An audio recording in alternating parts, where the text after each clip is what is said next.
নমস্কার বন্ধুরা, ফুটবল G20-তে সবাইকে স্বাগত জানিয়ে আজকে একটা রেসিপি নিয়ে চলে এসেছি। আজকে বানিয়েছি পরোটা। আর এই পরোটাটা হচ্ছে শীতের সময় কিন্তু সবারই ফেভারিট। আর বিভিন্ন রকমের, যদি আমরা শীতের সময় বিভিন্ন রকমের সবজি থাকে, শাক থাকে, তো আমরা চেঞ্জ করে করে যদি পরোটা বানাই তাহলে খুবই মজাদার হয়। আজকে আমি বানিয়েছি মেথি শাকের পরোটা।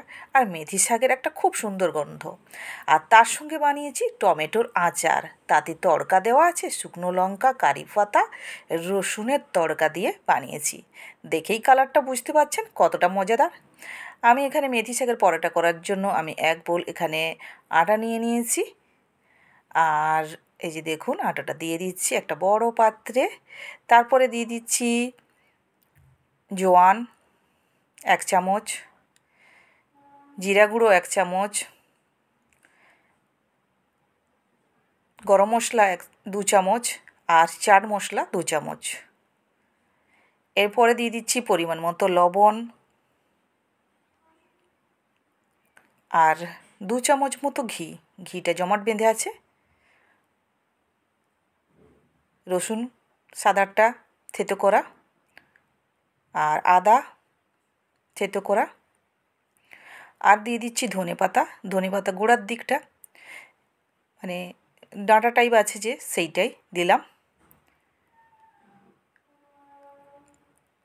এবার দিয়ে দিচ্ছি টক দই। এটা 3 থেকে 4 চামচ হবে ছোটো চামচে। আর দিয়ে দিচ্ছি রিফাইন অয়েল 2 চামচ বড় চামচের। এবার মেন নায়িকা হচ্ছে মেথি শাক। এই যে মেথি শাককে আমি পাতাগুলো টুকে রেখেছিলাম আগে থেকে, ধুয়ে রেডি করে রেখেছি। এই যে দেখুন, এবার দিয়ে দিলাম। জল ঝরানোর কোনো দরকার নেই, এমনিতেই আমাদের আটাতে একটু জল দিতে হবে, তো সেই জায়গায় জলটা কম দিলে চলবে। তখন দিয়ে দিলাম 1 চামচ হলুদ, আর আমি কাঁচা লঙ্কা যেহেতু দিইনি, একটু ঝাল লঙ্কা দিয়ে দিলাম। আপনারা চাইলে কাঁচা লঙ্কাটা ব্যবহার করতে পারেন। এবার দিয়ে দিলাম পরিমাণ মতো জল, দিয়ে মাখিয়ে নেব। জলটা অবশ্য কম দিলাম, কারণ মেথি শাকে গায়ে জল লেগে আছে, আমি জল ঝরাইনি। অবস্থায় আমি মাখিয়ে নিচ্ছি আটাটা। এই যে দেখুন, আমার মাখানো হয়ে গেছে। এই যে মাখানো কমপ্লিট। এর উপরে আমি একটু ড্রাই হয়ে যাবে তার জন্য তেল দিয়ে আলতো আবার একটু মাখিয়ে হাত বুলিয়ে রেখে দিচ্ছি। দিয়ে ঢাকা লাগিয়ে এখন আমি রেখে দিচ্ছি 3 থেকে 4 ঘন্টা, কারণ আমি একটু ব্যস্ত থাকবো তার জন্য। আমি 3-4 ঘন্টা পরে ঘুরে এসেছি। আপনারা দেখুন, মাখানোটা এতটাই সুন্দর হয়েছে বলে বোঝাতে পারবো না। যতক্ষণ মাখিয়ে করে রাখবেন তত ভালো, আর যত দাববেন তত আরও মোলায়েম এবং খুব সুন্দর হবে। আমি আবার একবার মাখিয়ে নিয়েছি, এবার গোলা করে নিচ্ছি। আর একটু বড় বড় গোলা করব, একটু মোটা মোটা করব। দেখুন এইভাবে আমি করে নেব। আর যেহেতু মেথি শাক দেওয়া আছে তার জন্য খুব একটা ভালো গোলা হবে না, কিন্তু গোলাটা মোটামুটি হয়েছে। কেন বলুন তো, অনেকক্ষণ রাখা ছিল তার জন্য খুব সুন্দর মোলায়েম হয়ে গেছে। এবার আমি আটা ছড়িয়ে বড় বড় গোলা করেছি, বেলে নিব। আর আপনাদের মেথি শাক খেতে কেমন লাগে নিশ্চয়ই কমেন্টে জানাবেন। আর আপনারা কে কোথা থেকে ভিডিওটা দেখছেন নিশ্চয়ই কমেন্টে জানাবেন। ভালো লাগলে লাইক, শেয়ার এবং সাবস্ক্রাইব করে বেল আইকনটা অন করে রাখবেন। এই যে এইভাবে আমি বেলে নিব। আমি মোটাটাও রেখেছি, দেখিয়ে দিলাম। এইভাবে আমি সবগুলো বেলে নিব। এই যে দেখুন, আমি সবগুলো বেলে নিয়েছি। আমি থাকটা পুরো দেখিয়ে দিচ্ছি। এই যে, অবশ্য অনেকে বাড়িতে এসছে তার জন্য। আর আমি প্যান বসিয়ে দিয়েছি, এবার ভাজতে বসিয়ে দিচ্ছি। আমি ফার্স্ট একটা দিয়ে দিয়েছি। এই যে দেখুন, এক সাইড হয়ে গেলে উল্টে দিচ্ছি। ফার্স্ট তেল দেওয়া যাবে না, আগে ভেজে নিতে হবে। 2 সাইড ভালো করে ভাজা ভাজা হলে তারপরে তেলটা দিতে হবে। এইভাবে আমি বারবার করে ওলটপালট করে দিচ্ছি। দেখুন, আমার ভাজা অলরেডি হয়ে গেছে। এবার আমি ঘি লাগিয়ে দিচ্ছি।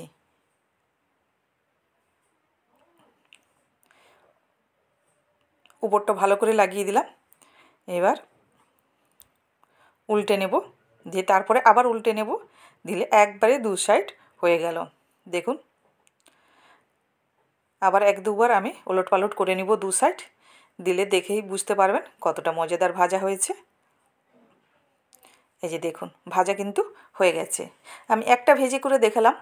এবার আমার মতো যদি আপনারা খুব ব্যস্ত থাকেন বা অনেকগুলো রুটি করতে হয়, তাহলে কিন্তু 3টে আপনারা ভেজে নিতে পারবেন। একটা দিয়ে করে উল্টে দিয়ে তারপর একটা দিয়ে দিলাম, আবার একটু উল্টে দিয়ে আবার একটা দিয়ে দিচ্ছি, এইভাবে দিয়ে এবার এইভাবে আমি ওলট পালট করে নিব। দেখুন যে ঘুরিয়ে ঘুরিয়ে আবার উল্টে নিব, দিয়ে এই সাইডটা আবার আমি তাকে আবার উল্টে দিব, আবার উল্টে দিয়েছি। দেখুন আবার এই সাইডটা এই রুটিটাকে উল্টে দিয়েছি। এইভাবে উল্টে উল্টে করে আপনারা যখন দেখবেন ভাজা হয়ে গেছে তখন ঘিটা লাগিয়ে দিবেন, আর একসঙ্গে 3টে হয়ে যাবে, একই টাইমে একসঙ্গে 3টে হয়ে যাবে। এবার আমি ঘি লাগিয়ে দিচ্ছি।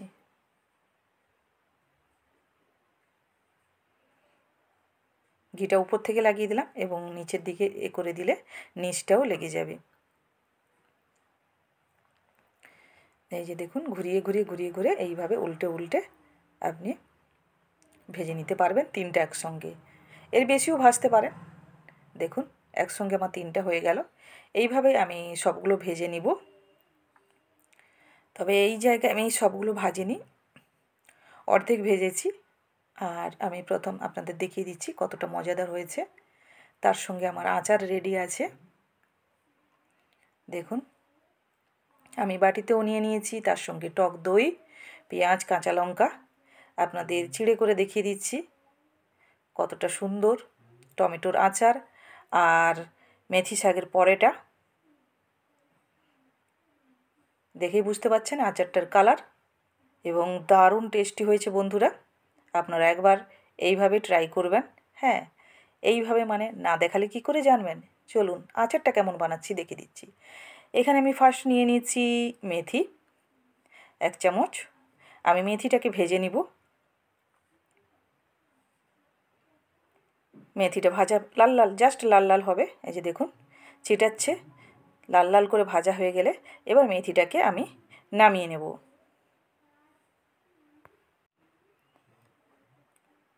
দেখুন মেথিটা এই যে আমার লাল লাল করে ভাজা হয়ে গেছে, এবার নামিয়ে নিচ্ছি।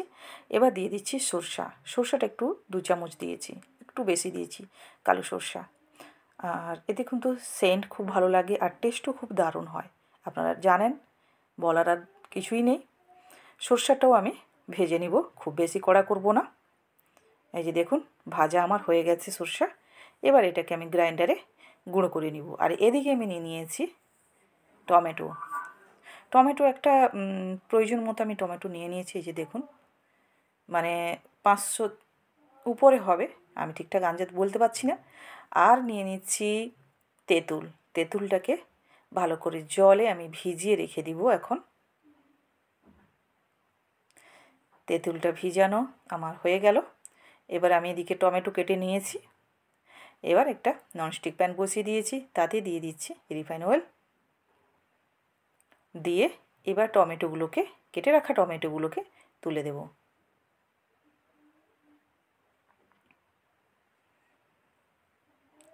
এবার টমেটোগুলোকে আমি ওলট পালট করে নিব। ওলট পালট করে একটু ভাজা ভাজা করে নিব। দেখুন নাড়তে নাড়তেই গলে যাবে। আর এই অবস্থা আমি লবণ দিয়ে দিচ্ছি। আমি বড় দানা লবণটা ব্যবহার করেছি। এবার ওটা দিয়ে আমি একটু হালকা নাড়িয়ে দিয়ে আমি ঢাকা লাগিয়ে দেব। 2 থেকে 3 মিনিট। তারপরে আমি ঢাকাটা খুলে দিচ্ছি। এই যে দেখুন জল বেরিয়ে গেছে। আর এক্সট্রা টমেটোতে কোনো জল দিতে হবে না। একটু নাড়িয়ে নিচ্ছি।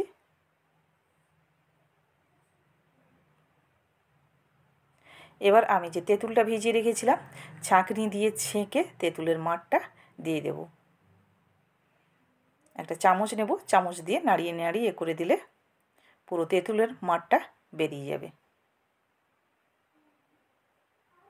যে দেখুন তেঁতুলের মাঠটা আমার বেরিয়ে গেছে।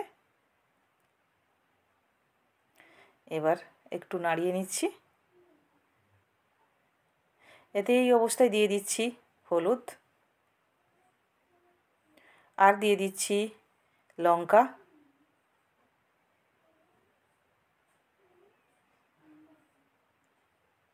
দিয়ে আবার নাড়িয়ে নিচ্ছি। দেখুন টমেটোটা হয়ে গেছে। এটাকে আমি ঠান্ডা করার জন্য রেখে দিব, আর সেদিকে একটু তড়কা বানিয়ে নিব। তার জন্য দিয়ে দিচ্ছি সর্ষের তেল, কালো সর্ষে ফোড়নের জন্য দিয়ে দিলাম। একটু হালকা ভাজা ভাজা হবে। তারপরে দিয়ে দিচ্ছি 6-7টা লঙ্কা দুভাগ করে দিয়ে দিচ্ছি। দেখুন সর্ষেগুলো ফাটতে শুরু করেছে। এবার দিয়ে দিচ্ছি রসুন। আমি এখানে 3-4 কোয়া মতো, মানে 3-4 ওটাকে কি বলে জানি না, আমি নিয়েছি রসুন, বড় বড় দানা। আর দিয়ে দিচ্ছি হিং। হিংটা দিলে তার সেন্টটা খুব সুন্দর হয়, তাই দিয়ে দিলাম হিং। আর দিয়ে দিচ্ছি কারি পাতা। দিয়ে এবার কারি পাতাটা ভাজা ভাজা হবে, তার সঙ্গে রসুনটাও হালকা ভাজা ভাজা হবে। খুব বেশি কড়া করে ভাজবো না, যেহেতু আমরা তড়কার জন্য বানাচ্ছি।